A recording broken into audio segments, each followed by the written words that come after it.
আসসালামু আলাইকুম এভরিওয়ান, কেমন আছেন সবাই? আশা করি সবাই অনেক বেশি ভালো আছেন। তো আজকে আমি আপনাদেরকে দেখাবো আমাদের গ্রামের কিছু দৃশ্য। তো চলুন শুরু করা যাক। আমি এখন আছি এই মুহূর্তে ব্রহ্মপুত্র নদীর উপরে পানির মাঝখানে। এখানে প্রচন্ড পরিমাণে বাতাস এবং মনে হচ্ছে যেন আমি পুরো সমুদ্রের পাড়ে দাঁড়িয়ে আছি। আর এখন সবাই যা করছে, সবাই অনেক মজা করতেছে।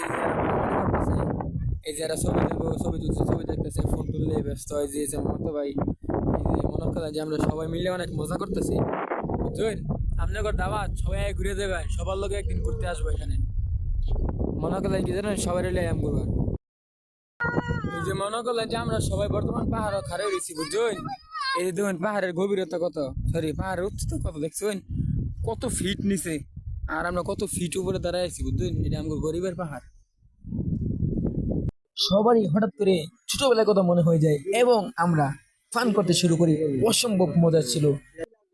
এর সাথে আমরা কিছু ভিডিও বানিয়ে নিলাম এবং সর্বশেষ নদীর যে দৃশ্যটা অসম্ভব সুন্দর ছিল। এবং সবাইকে অসংখ্য ধন্যবাদ।